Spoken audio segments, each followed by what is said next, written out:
यह कहानी रामपुर के जंगल की है, जहाँ जंगल के परी ने चिड़ियों को बिजली का पेड़ का वरदान दे रखा था। उस जंगल में टूनी और उसके साथी भी रहा करते थे। जंगल में बिजली की समस्या तो दूर हो गई थी, लेकिन टूनी और उसके पति टूना आर्थिक समस्या से गुजर रहे थे। रामपुर के जंगल में गर्मी का कहर बहुत बढ़ चुका था। जंगल में नदी तालाब सब सूख चुके थे। इतनी गर्मी है गांव में कि कुछ समझ ही नहीं आ रहा। पंखा भी गर्म हवा दे रहा है। अब क्या करें जी? मुझे तो ऐसा लग रहा है जैसे सूर्यदेव हमारे जंगल के आसपास ही है।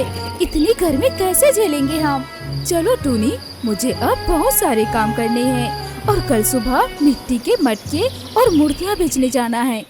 टूना और टूनी रात भर जागकर मिट्टी के मूर्ति और मिट्टी के कई सारे सामान बनाते हैं और अगले दिन टूना उन्हें बेचने बाजार जाता है।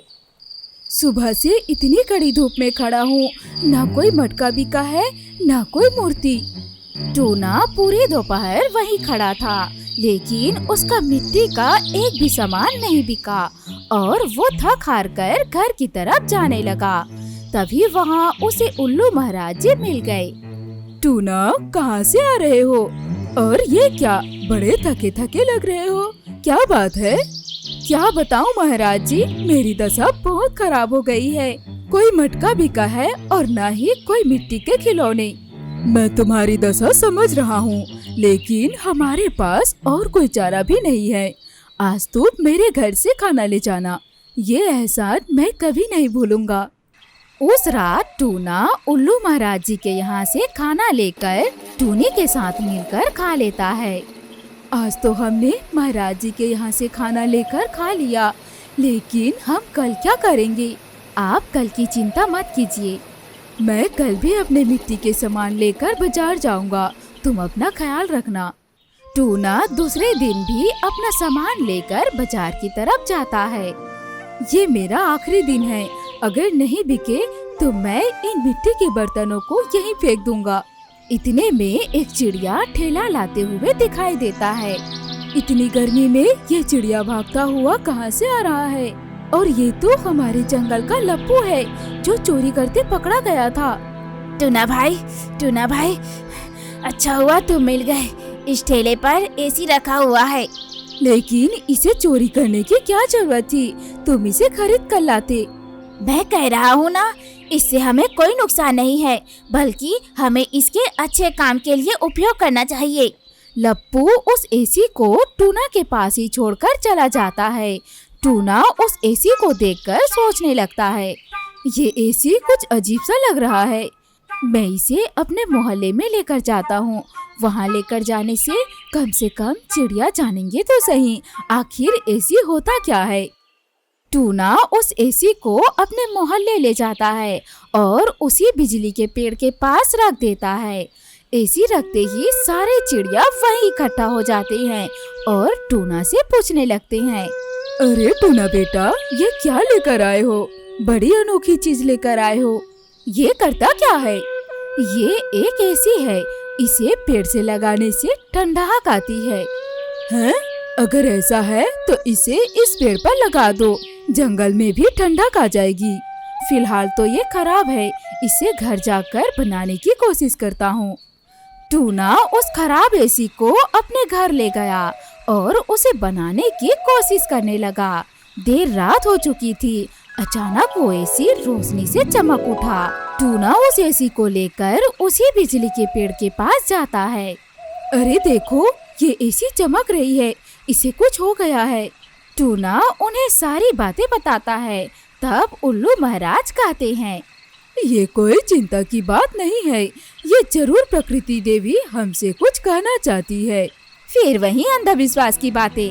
बंटी के इतना कहते ही बिजली का पेड़ चमकने लगता है और परी प्रकट होकर कहती है, इस चमत्कारी एसी से जंगल में पानी की समस्या दूर हो जाएगी। इस एसी के मशीन को इस बिजली के पेड़ की मिट्टी से एसी बनाकर पेड़ में छोड़ दो। ये काम अच्छा कारीगर ही कर सकता है। हमारे जंगल में मिट्टी का सबसे अच्छा कारीगर टूना ही है। टूना, तुम इस पेड़ की मिट्टी को ले जाकर तुम एसी बना दो, जिससे इस गांव की सारी समस्या चली जाएगी।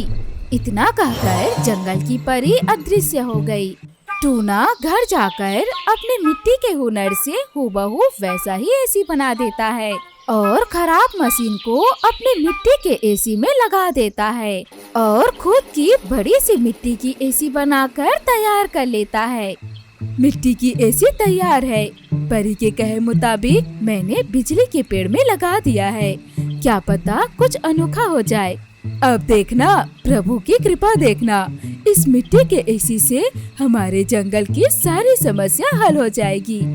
मिट्टी के एसी के पेड़ में लगते ही ठंड की लहर दौड़ पड़ती है, मानो जंगल में बर्फ की बारिश हो रही हो। पूरे जंगल में सूरज की गर्मी का कोई भी असर नहीं होता। मुझे तो ठंड लग रही है। मेरे तो चोंच कटकटा रहे हैं। मिट्टी की एसी इतनी ठंडी हवा देती है कि जंगल के सूखे हुए तालाब में बर्फ जम जाता है। जंगल के जो भी कुएं सूखे हुए थे उसमें भी बर्फ जमने लगती है। ये देखो, हमारे जंगल का कुआं भी भर गया है। अगर ऐसा रहा तो हमें बाहर से पानी लाने की जरूरत नहीं पड़ेगी। ये हुई ना बात। प्रभु की कृपा अपरंपार है, बस इसे किसी की नजर न लगे। जंगल की चिड़िया खुशी खुशी रहने लगे थे। मिट्टी की एसी की वजह से सब कुछ अच्छा हो गया था। लेकिन ये बात जंगल में रहने वाले चीलों को हजम नहीं हुई। उन्होंने षड्यंत्र रची। कुछ तो करना ही पड़ेगा। सिर्फ रामपुर के जंगल में ही बर्फ बारिश हो रही है, सब खुश है और हम है कि यहाँ गर्मी में मरे जा रहे हैं। सही कहा तुमने। और तो और मैंने भी सुना है कि जादुई मिट्टी की एसी उन्होंने जंगल के पेड़ में लगाई हुई है। क्यों ना उसे चलकर चुराया जाए, फिर सब ठीक हो जाएगा। दोनों चील मौका मिलते ही रामपुर के जंगल में आ जाते हैं और मिट्टी के एसी को चुराने की कोशिश करते हैं। मिट्टी की एसी के जादू की वजह से वो दोनों बर्फ के बन जाते हैं। ठंड है। आज से मैं चोरी करना छोड़ दूंगा और मैं आपके साथ काम करना छोड़ दूंगा। हमें आजाद करो।